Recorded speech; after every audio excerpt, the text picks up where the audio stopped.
ವಿಶ್ವ ತೊನ್ನು ರೋಗ ದಿನದ ಅಂಗವಾಗಿ ರಾಜಾಜಿನಗರ ಇಎಸ್ಐಸಿ ಆಸ್ಪತ್ರೆಯ ಆವರಣದಲ್ಲಿ ಜನಜಾಗೃತಿ ಕಾರ್ಯಕ್ರಮವನ್ನು ಏರ್ಪಡಿಸಲಾಗಿತ್ತು. ಈ ವೇಳೆ ವೈದ್ಯಕೀಯ ವಿದ್ಯಾರ್ಥಿಗಳಿಂದ ತೊನ್ನು ರೋಗದ ಬಗ್ಗೆ ಕಿರುನಾಟಕ ಪ್ರದರ್ಶನವನ್ನು ನಡೆಸಲಾಯಿತು. ಕಾರ್ಯಕ್ರಮದಲ್ಲಿ ನೂರಾರು ಸಂಖ್ಯೆಯಲ್ಲಿ ಸಾರ್ವಜನಿಕರು, ರೋಗಿಗಳು, ವಿದ್ಯಾರ್ಥಿಗಳು ಭಾಗವಹಿಸಿದ್ದರು. ಈ ಸಂದರ್ಭದಲ್ಲಿ ಇಎಸ್ಐಸಿ ಆಸ್ಪತ್ರೆಯ ಡೀನ್ ಸಂಧ್ಯಾ ಆರ್, ವೈದ್ಯಕೀಯ ಅಧೀಕ್ಷಕರಾದ ಡಾಕ್ಟರ್ ಸಿಜಿಎಸ್ ಪ್ರಸಾದ್, ನಿರ್ದೇಶಕರಾದ ಮೆರಿಲ್ ಜಾರ್ಜ್, ಚರ್ಮರೋಗ ವಿಭಾಗದ doctor Girish MS, doctor Raghunath, doctor Rajesh, doctor Chetan, doctor Vijayalakshmi, doctor Vidyashree, doctor Akash, doctor Tanya ಮತ್ತಿತರರು ಉಪಸ್ಥಿತರಿದ್ದರು.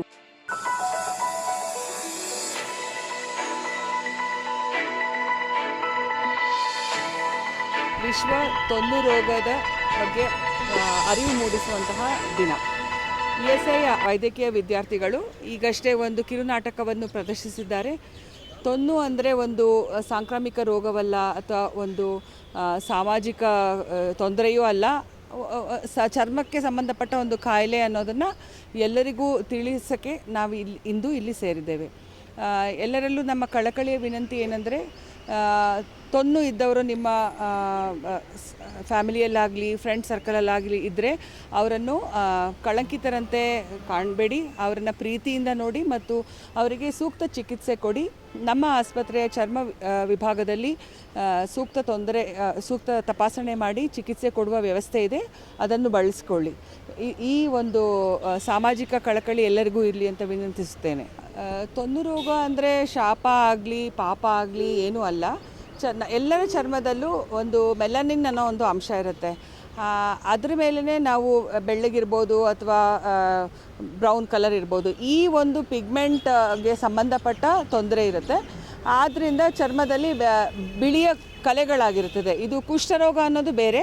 ಖಂಡಿತ ಇದು ಕುಷ್ಠರೋಗ ಅಲ್ಲ, ಸಾಂಕ್ರಾಮಿಕ ರೋಗ ಅಲ್ಲ.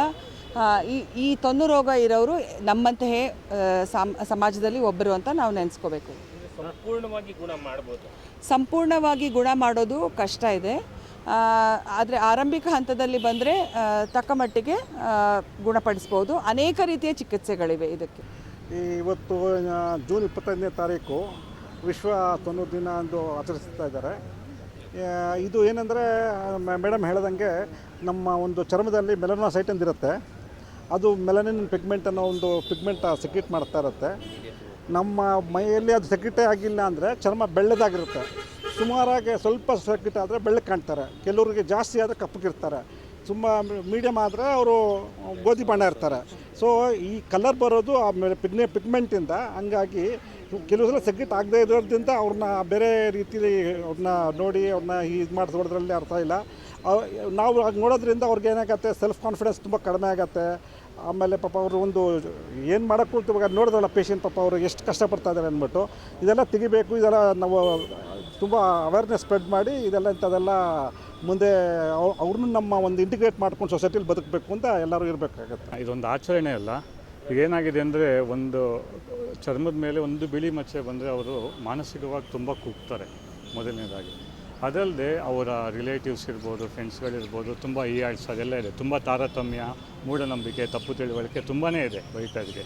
ಇದೇನಕ್ಕೆ ಇವತ್ತು 25ನೇ ತಾರೀಕು ಮಾಡೋದು ಅಂದರೆ, ಮೈಕಲ್ ಜಾಕ್ಸನ್ ಅವರ ಇವತ್ತು ಸತ್ತ ದಿನ. ಅಂದರೆ 2011ರಿಂದ ಇದು ಮಾಡ್ಕೊಂಡು ಬರ್ತಾಯಿದ್ದೀವಿ. ಅಂದರೆ ಅವ್ರಿಗೂ ಕೂಡ ಬಿಳಿ ಮಚ್ಚೆ ಈ ಕಾಯಿಲೆ ಇತ್ತು.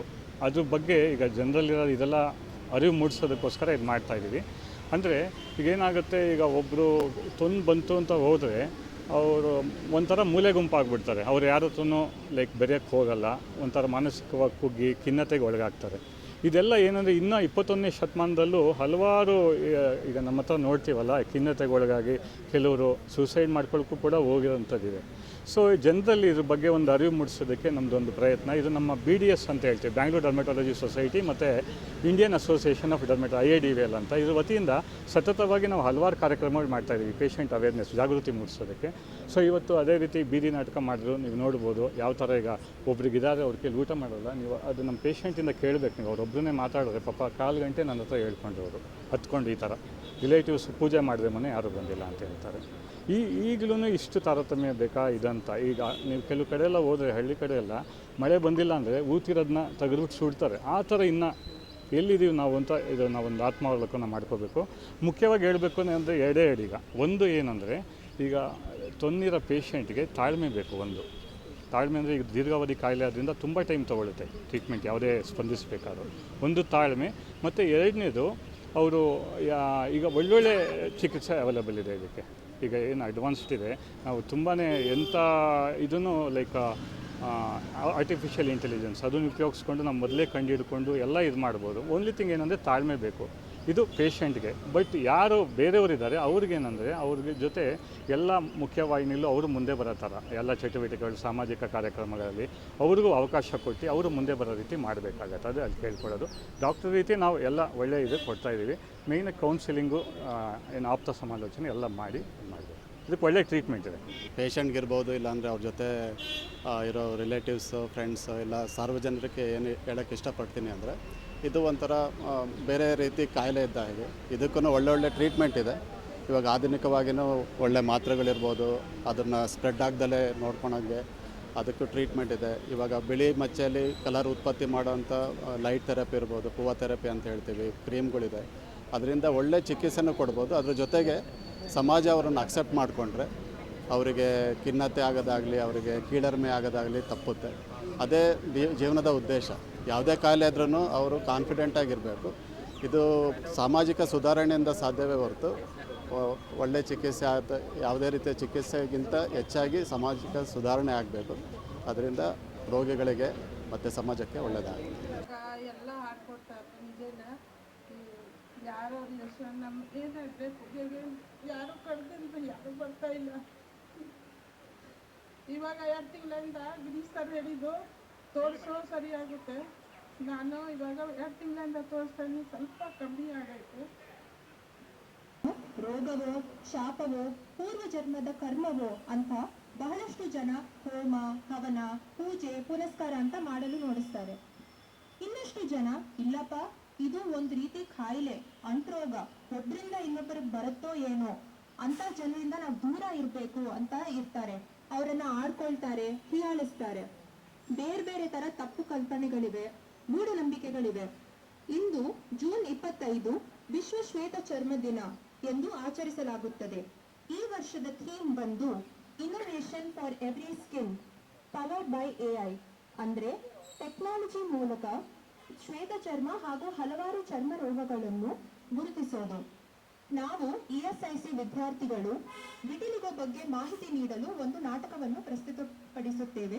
ಶುರು ಮಾಡುವ ಮುನ್ನ ನಾನು ಪಾತ್ರ ಪರಿಚಯವನ್ನು ಮಾಡಿಕೊಡ್ತೀನಿ. ಹೋಟೆಲ್ನ ವೇಟರ್ ಬಂದು ಅಮೀರ್, ಅಡುಗೆ ಮಾಡುವವರು ಪೂಜಿತಾ, ಗ್ರಾಹಕರು ಯುವನಾಥ್, ಸಹನಾ ಮತ್ತು ಐಶ್ವರ್ಯ, ಬೇಣು ಅಂತ ನಮ್ಮ ರೂಬಾಬಾ ಅಸಿಸ್ಟೆಂಟ್, ರೂಬಾಬಾ ಬಂದು ರಿಷಬ್ ಹಾಗೂ ಡಾಕ್ಟರ್ ಶ್ರೇಯಾ, ನಾನು ನಿರೂಪಕಿ ಆರುಷಿ ಸಿಂಹ. ಸ್ಟಾರ್ಟ್ ಮಾಡೋಕ್ಕಿಂತ ಮುಂಚೆ ಸೆಟ್ಟಿಂಗ್ ಹೇಳ್ಬಿಡ್ತೀನಿ. ಇದು ಒಂದು ಹೋಟೆಲ್ನ ಸೆಟ್ಟಿಂಗು. ವೇಟರ್ ಬಂದು ಬೇರೆ ಊರಿಂದ ಬಂದಿರೋ ಗ್ರಾಹಕರನ್ನ ವಿಚಾರಿಸ್ಕೊಂತಾರೆ. ಮುಂದೆ ಏನಾಗುತ್ತೆ ಅಂತ ನಾವೆಲ್ಲರೂ ನೋಡೋಣ. ಹೇಳಿ ಮೇಡಮ್, ಏನ್ ತಗೋಬರ್ಲಿ ಅಂತ? ಯಾರೋ ನೀನು ಇಲ್ಲೇನ್ ಮಾಡ್ತಿದ್ಯಾ? ಮೈಯಲ್ಲೆಲ್ಲ ಕಾಯಿಲೆ ಇಟ್ಕೊಂಡು ನಂಗೆ ಹರಡಿಸಕ್ ಬಂದಿದ್ಯಾ? ಇಲ್ಲ ಮೇಡಮ್, ಇದೇನ್ ಕಾಯಿಲೆ ಅಲ್ಲ. ಇದು ಬರೀ ನನ್ನ ಚರ್ಮದ ಬಣ್ಣ ಮಾತ್ರ ಚೇಂಜ್ ಆಗಿದೆ. ಇದೇನ್ ಹರಡಲ್ಲ, ನೀವ್ ಹೆದರ್ಕೋಬೇಡಿ. ನೀನ್ ನಂಗೆ ಹೇಳಕ್ ಬರ್ಬೇಡ. ನಂಗೆ ಗೊತ್ತು ಯಾವ ಕಾಯಿಲೆ ಹರಡುತ್ತೆ, ಯಾವ ಕಾಯಿಲೆ ಹರಡಲ್ಲ ಅಂತ. ಎಲ್ಲಿ ನಿನ್ನ ಓನರ್ ಕರ್ಕೊಂಡ್ ಬಾ. ಏನಾಯ್ತು ಮೇಡಮ್, ಏನಾಯ್ತು? ಯಾಕೆ? ಏನಾಗ್ತಿದೆ ಇಲ್ಲಿ? ನೀವು ಇಲ್ಲಿ ಅಡಿಗೆ ಮಾಡುವವರು, ನಿಮ್ಗೂ ಈ ಚರ್ಮದ ಕಾಯಿಲೆ ಇದೆಯಾ? ಇದೆಲ್ಲ ನಮ್ಗೆ ಹರಡಿಸೋಕ್ ಬಂದಿದ್ದೀರಾ? ಎಲ್ಲ ಬನ್ನಿ, ಎಲ್ಲಿದ್ದೀರಿ? ಬನ್ನಿ ನೋಡಿ ಇಲ್ಲಿ ಏನಾಗ್ತಿದೆ ಅಂತ.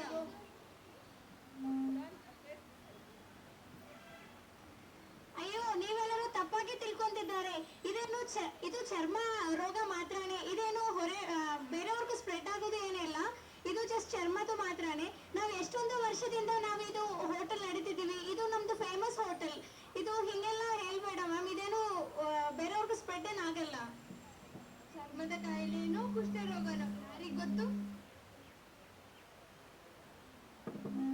ಅದೇ ನಾನು ಕೇಳಿದ್ದೀನಿ, ಇದೆಲ್ಲ ಸರಿಯಾಗಿ ಸ್ವಚ್ಛತೆ ಇಲ್ಲದಿದ್ರೆ ಬರುತ್ತೆ ಅಂತ. ಇಲ್ಲ ಸರ್, ನಾವು ನಮ್ಮನ್ನು ಸ್ವಚ್ಛವಾಗಿ ಇಟ್ಕೊಳ್ತೀವಿ.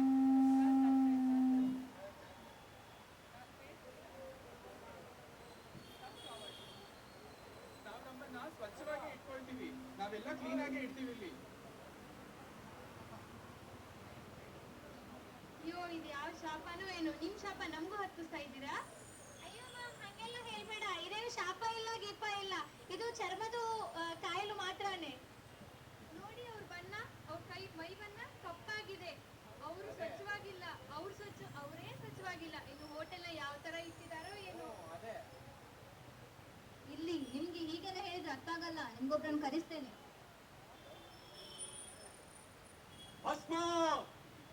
ಯಾರು ಭಯಪಡಬೇಡಿ, ಇವನು ದಡ್ರು ಬಾಬಾ. ದಡ್ರು ಬಾಬಾ ಅಲ್ಲಪ್ಪ, ದೊಡ್ಡ ರೂ ಬಾಬಾ ಅಂತ ಹೇಳಿ. ರೂ ಬಾಬಾ ಎಲ್ಲ ಸಮಸ್ಯೆಗಳಿಗೆ ಒಂದೇ ಸೊಲ್ಯೂಷನ್, ರೂಪ್ ಬಾಬಾ. ಹಾ, ಇಲ್ಲಿ ತೊಂದರೆ ಎಲ್ಲಿದೆ? ಇಲ್ಲಿ ನೋಡಿ ಡಾಕ್ಟರ್, ಇಲ್ಲಿ ನೋಡಿ ಬಾಬಾ, ಏನೇನೋ ಹಚ್ಕೊಂಡಿದೆ ಅವ್ರಿಗೆ. ಬಾಬಾ ನೀವೇ ಹೇಳಿ ಬಾಬಾ, ನಮ್ಗೇನು ಆಗಿಲ್ಲ ಅಂತ. ಇವ್ರು ನಮ್ಮ ಮಾತು ನಂಬ್ತಾ ಇಲ್ಲ.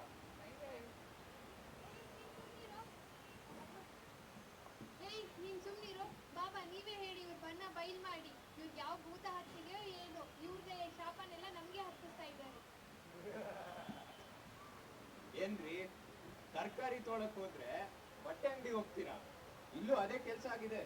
ಜ್ವರ ಕೆಮ್ಮು ಆತರ ಬಂದ್ರೆ ಇದು ಒಂದು ಕಾಯಿಲೆ ತರ, ಡಾಕ್ಟರ್ ಹತ್ರ ಹೋಗ್ಬೇಕು. ನನ್ನ ಯಾಕೆ ಕರೆದ್ರಿ?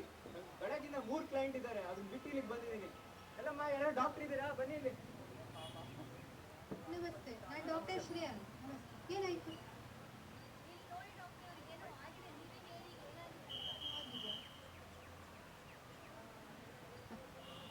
ಇದು ಶ್ವೇತ ಚರ್ಮ ಅಥವಾ ಇಂಗ್ಲಿಷಿನಲ್ಲಿ ವಿಟಿಲಿಗೋ ಅಂತ ಕರೀತೇವೆ. ಶ್ವೇತ ಯಾರು ಹುಡುಗಿ ಅಲ್ಲ, ಇದು ಒಂದು ಕಾಯಿಲೆ, ಸಮಾಜದಲ್ಲಿ ಸಾಮಾನ್ಯವಾದ ಕಾಯಿಲೆ. ನಿಮ್ಮೆಲ್ಲರಲ್ಲಿ ಮೂಢನಂಬಿಕೆ ತುಂಬಿದೆ, ನೀವ್ ಯಾರೂ ಸರಿಯಲ್ಲ. ಈ ಕಾಯಿಲೆ ಯಾವುದೇ ಶಾಪದಿಂದ ಬರುವಂತದ್ದಲ್ಲ, ಯಾವುದೇ ಸ್ವಚ್ಛತೆಯ ಕೊರತೆಯಿಂದ ಬರುವಂತದ್ದೂ ಅಲ್ಲ, ಭೂತ ಪ್ರೇತ ಪಿಶಾಚಿ ಇತ್ಯಾದಿಗಳಿಂದನೂ ಬರುವಂತದ್ದಲ್ಲ. ಇದು ಒಂದು ಸಾಮಾನ್ಯವಾದ ಕಾಯಿಲೆ ಅಷ್ಟೇ. ನಮ್ಮ ಚರ್ಮದಲ್ಲಿ ಬಣ್ಣವನ್ನು ಪ್ರೊಡ್ಯೂಸ್ ಮಾಡುವಂತಹ ಮೆಲನೋಸೈಟ್ಸ್ ಅಂತ ಕರಿತೀವಿ. ಇದರಲ್ಲಿ ತೊಂದರೆ ಆದ್ರೆ ಬರುವಂತದ್ದು ಕಾಯಿಲೆ, ಸಾಮಾನ್ಯವಾದದ್ದಷ್ಟೇ. ಡಾಕ್ಟ್ರೆ, ಇದು ನಮಗೆ ಹೇಳ್ಬಿಟ್ರೆ ನಾವೇನ್ ಮಾಡೋದು? ಆತರ ಅಲ್ಲ, ಇದ್ಯಾವುದೇ ಅಂಟು ರೋಗ ಅಲ್ವೇ ಅಲ್ಲ. ನೋಡಿ, ಇದು ಒಬ್ಬರಿಂದ ಇನ್ನೊಬ್ಬರಿಗೆ ಹರಡುವಂತದ್ದಲ್ಲ. ನೀವು ಶುಗರು, BP ಇತ್ಯಾದಿಗಳ ಬಗ್ಗೆ ಕೇಳೇ ಇರ್ತೀರಾ ಅಲ್ವಾ? ಅದೇ ತರ ವಿಟಿಲಿಗೋ ಇನ್ನೊಂದು ಕಾಯಿಲೆ ಅಷ್ಟೇ. ನನ್ನ ಪ್ರಕಾರ ವಿಟಿಲಿಗೋಗಿಂತ ಶುಗರ್ BPನೇ ಜಾಸ್ತಿ ಭಯಂಕರವಾದದ್ದು. ಆದ್ರೆ ಡಾಕ್ಟರ್, ಈ ಕಾಯಿಲೆ ಇವರಿಗೆ ಮಾತ್ರ ಯಾಕೆ ಬಂದಿದೆ? ಅವರೇನೋ ತಪ್ಪು ಕೆಲಸ ಮಾಡಿರ್ತಾರೆ. ಆತರ ಎಲ್ಲ ಏನೂ ಇಲ್ಲ. ಮೈಯಲ್ಲಿ ಕರಿ ಮಚ್ಚೆ ಇರಲ್ವಾ, ಅದೇ ತರನೇ ಬಿಳಿ ಮಚ್ಚೆ ಅಂತ ಅನ್ಕೊಳ್ಳಿ, ಅದೇ ತರನೇ ಇರುತ್ತೆ. ಅದರಿಂದ ಏನೂ ಇಲ್ಲ. ತಲೆ ಕೂದಲು ಬಿಳಿ ಆಗಲ್ಲ, ಅದೇ ತರನೇ. ನಿಜಾನ? 100% ನಿಜ, ಏನು ಚಿಂತೆ ಮಾಡಕ್ಕೆ. ಉತ್ತಮವಾದ ಆಧುನಿಕ ಚಿಕಿತ್ಸೆ ಇದೆ. ನಮ್ಮ ESIನಲ್ಲೇ ಎಷ್ಟೊಂದು ಟ್ರೀಟ್ಮೆಂಟ್ ಆಪ್ಷನ್ಸ್ ಇದೆ. ಬಣ್ಣವನ್ನು ಸರಿಯಾಗಿಸಲು ಎಷ್ಟೊಂದು ಕ್ರೀಮ್ಸ್ ಇದೆ, ಎಷ್ಟೊಂದು ಮಾತ್ರೆಗಳಿದೆ. ಲೈಟ್ ಥೆರಪಿ ಅಂತ ಮಾಡ್ತಾರೆ, ಮೆಲನೋಸೈಟ್ ಕಲ್ಚರ್ ಅಂತ ಕೂಡ ಇನ್ನೊಂದು ಟೆಕ್ನಿಕ್ ಇದೆ, ಹಲವಾರು ಇದೆ. ಆದ್ರೆ ಇದಕ್ಕೆಲ್ಲ ಕಂಪೇರ್ ಮಾಡಿದ್ರೆ ಉತ್ತಮವಾದ ಮದ್ದು ಏನಂದ್ರೆ ಸೊಸೈಟಿಯ ಮೈಂಡ್ಸೆಟ್ ಅನ್ನ ಪರಿವರ್ತನೆ ಮಾಡೋದು. ನಾವು ಜನರು ಎಲ್ಲರೂ ಇವರಿಂದ ಹೆದರಿ ಇವರನ್ನು ತೂಚಿ ಅಂತೆಲ್ಲ ಹೇಳಿ ದೂರ ಮಾಡ್ತೇವೆ. ಆ ಸೊಸೈಟಿಯ ಮೈಂಡ್ಸೆಟ್ ಅನ್ನ ಚೇಂಜ್ ಮಾಡಿದ್ರೆ ಅದೇ ಅತಿ ಉತ್ತಮವಾದ ಮದ್ದು. ಅಯ್ಯೋ ಹೌದಾ ಡಾಕ್ಟ್ರೆ, ಗೊತ್ತಿರದೆ ಏನೇನೋ ಹೇಳ್ಬಿಟ್ವಿ, ಕುಷ್ಠರೋಗ ಅಂತನೋ ಹೇಳ್ಬಿಟ್ವಿ. ಸಾರಿ, ನನ್ನ ಹತ್ರ ಅಲ್ಲ, ಇವರಿಂದ ಕೇಳಬೇಕು. ನೀವೆಲ್ಲರೂ ಇವರನ್ನ ಕೂಚಿ ಹೀಯಾಳಿಸಿ ಎಲ್ಲ ಮಾಡ್ತೀರಾ, ಆದ್ರೂ ಅದನ್ನೆಲ್ಲ ತಲೆಗೆ ಹಚ್ಚಿಕೊಳ್ಳದೆ ಅವರು ಪ್ರಾಮಾಣಿಕತೆ ಹಾಗೂ ಶಿಸ್ತಿನಿಂದ ಅವ್ರ ಕೆಲಸ ಮಾಡ್ಕೊಂಡು ಬಂದಿದ್ದಾರೆ. ಸಾರಿ, ಅವರಿಂದ ಕೇಳಿ.